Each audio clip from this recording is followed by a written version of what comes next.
हिंदू धर्म दुनिया का सबसे ज़्यादा संवेदनाओं से भरा धर्म है। हिंदुत्व में मानव का सम्मान तो है ही, साथ ही नदियों, पेड़ पौधों और जीव जंतुओं को भी सम्मान देने की परंपरा रही है। आज भी हर हिंदू घर में तुलसी का पौधा लगा होता है। साथ ही गाय कुत्ते को रोटी भी डाली जाती है। पक्षियों का भी हिंदू धर्म में बहुत महत्व माना गया है और उन्हें पवित्र समझा जाता है।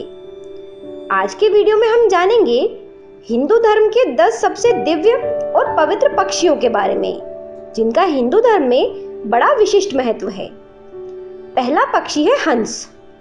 जब कोई व्यक्ति सिद्ध हो जाता है तो कहा जाता है कि उसने हंस का पद प्राप्त कर लिया, और जब कोई समाधिस्थ हो जाता है तो कहते हैं कि वो परमहंस हो गया। परमहंस आध्यात्म में बहुत बड़ा पद माना गया है। हंस पक्षी प्यार और पवित्रता का प्रतीक है। साथ ही ये बहुत ही समझदार पक्षी भी माना जाता है। हंस ज्ञान, विवेक, कला और बुद्धिमानी की देवी सरस्वती का वाहन है। यह पक्षी अपना ज्यादातर समय मानसरोवर में रहकर ही बिताते हैं या फिर किसी एकांत झील और समुद्र के किनारे। हंस दाम्पत्य जीवन के लिए आदर्श है। हंस की यह विशेषता है कि यह जीवन भर एक ही साथी के साथ रहते हैं। यदि दोनों में से किसी भी एक साथी की मौत हो जाए तो दूसरा अपना पूरा जीवन अकेले ही गुजार देता है। जंगल के कानून की तरह आमतौर पर पशु पक्षियों में मादा को पाने के लिए लड़ाइयां होती हैं, लेकिन हंसों के साथ ऐसा नहीं होता। आपसी समझबूझ के बल पर ये अपने साथी का चयन करते हैं। इनमें पारिवारिक और सामाजिक भावनाएं भी पाई जाती हैं। हिंदू धर्म में हंस को मारना अर्थात पिता, देवता और गुरु को मारने के समान है। ऐसे व्यक्ति को 3 जन्म तक नरक में रहना होता है। दूसरा पक्षी मोर। मोर को पक्षियों का राजा माना जाता है। ये भारत का राष्ट्रीय पक्षी भी है। यह शिवपुत्र कार्तिकेय का वाहन है। भगवान कृष्ण के मुकुट में लगा मोर का पंख इस पक्षी के महत्व को दर्शाता है। अनेक धार्मिक कथाओं में मोर को बहुत ऊंचा दर्जा दिया गया है। हिंदू धर्म में मोर को मारकर खाना या उसका शिकार करना महापाप माना जाता है। तीसरा पक्षी है कौआ। कर्कश आवाज वाले इस पक्षी की भी बड़ी महिमा है। कौए को अतिथि आगमन का सूचक और पितरों का आश्रय स्थल माना जाता है। माना जाता है कि कौआ लगभग 240 वर्ष की उम्र तक जीता है। श्राद्ध पक्ष में कौओं का महत्व और बढ़ जाता है। इस पक्ष में कौओं को भोजन कराना अर्थात अपने पितरों को भोजन कराना माना गया है। कुछ लोगों का तो ये भी मानना है कि कौए को भविष्य में घटने वाली घटनाओं का पहले से ही आभास हो जाता है। चौथा पक्षी है उल्लू। उल्लू को ज्यादातर लोग मूर्ख और अच्छा नहीं मानते। कुछ लोग इससे डरते भी हैं, लेकिन यह एक गलत धारणा है। उल्लू एक बहुत ही समझदार पक्षी है और यह धन की देवी माता लक्ष्मी का वाहन है। उल्लू का अपमान करने को लक्ष्मी का अपमान माना जाता है। हिंदू संस्कृति में माना जाता है कि उल्लू समृद्धि और धन लाता है। दिवाली के दिन उल्लू का दर्शन बहुत ही शुभ माना जाता है। हालांकि कुछ लोक विश्वासों के अनुसार उल्लू का घर मकान की छत पर स्थित होना अपशकुन समझा जाता है। कुछ मान्यताओं के अनुसार उल्लू को भूत, भविष्य और वर्तमान में घट रही घटनाओं का पहले से ही ज्ञान हो जाता है। वाल्मीकि रामायण में भी उल्लू को मूर्ख के स्थान पर अत्यंत चतुर कहा गया है। रामचंद्र जी जब रावण को मारने में असफल होते हैं और जब विभीषण उनके पास आते हैं, तब सुग्रीव राम से कहते हैं कि उन्हें शत्रु की उल्लूक चतुराई से बचकर रहना चाहिए। लक्ष्मी ने भी उल्लू की चतुराई को देखकर ही उसे अपना वाहन बनाया था। पांचवा पक्षी गरुड़। इसे गिद्ध भी कहा जाता है।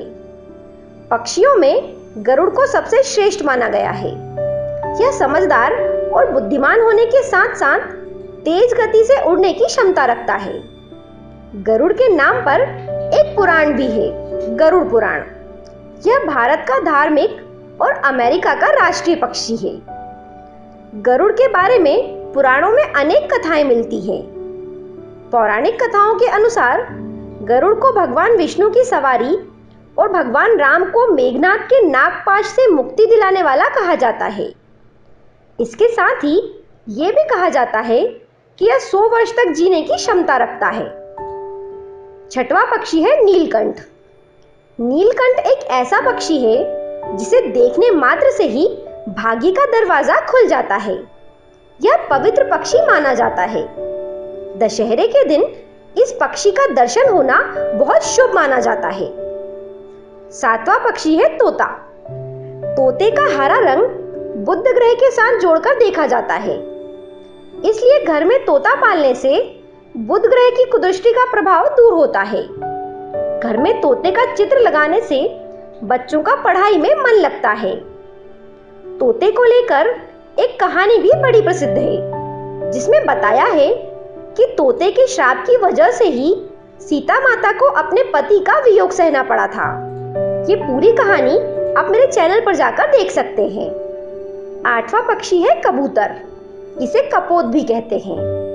यह पक्षी शांति का प्रतीक माना गया है। विशेष अवसरों पर कबूतर उड़ाने की परंपरा आज भी देखी जाती है।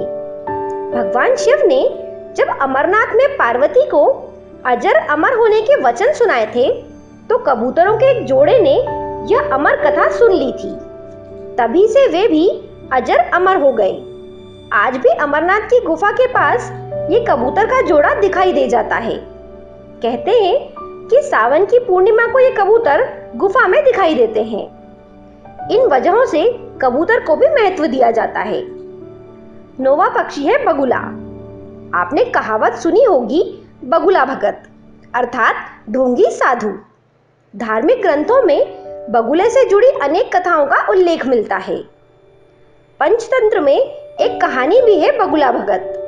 ये पंचतंत्र की प्रसिद्ध कहानियों में से एक है, जिसके रचयिता आचार्य विष्णु शर्मा हैं। बगुला के नाम पर एक देवी का नाम भी है, जिसे बगुलामुखी कहते हैं। माँ बगुलामुखी का तांत्रिक अनुष्ठान में विशेष महत्व होता है। बगुला का एक अर्थ ध्यान लगाना भी होता है। बगुले के संबंध में कहा जाता है कि ये जिस भी घर के पास के किसी वृक्ष आदि पर रहते हैं, वहां शांति रहती है और किसी भी प्रकार की अकाल मृत्यु नहीं होती। 10वां पक्षी है गोरैया। भारतीय पौराणिक मान्यताओं अनुसार यह चिड़िया जिस भी घर में या उसके आंगन में रहती है, वहां सुख और शांति बनी रहती है।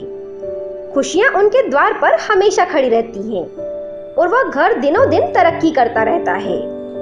हर घर आंगन में रहने वाली ये सुंदर गोरैया भी आजकल दुर्लभ हो गई है।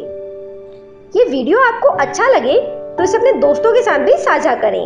धन्यवाद।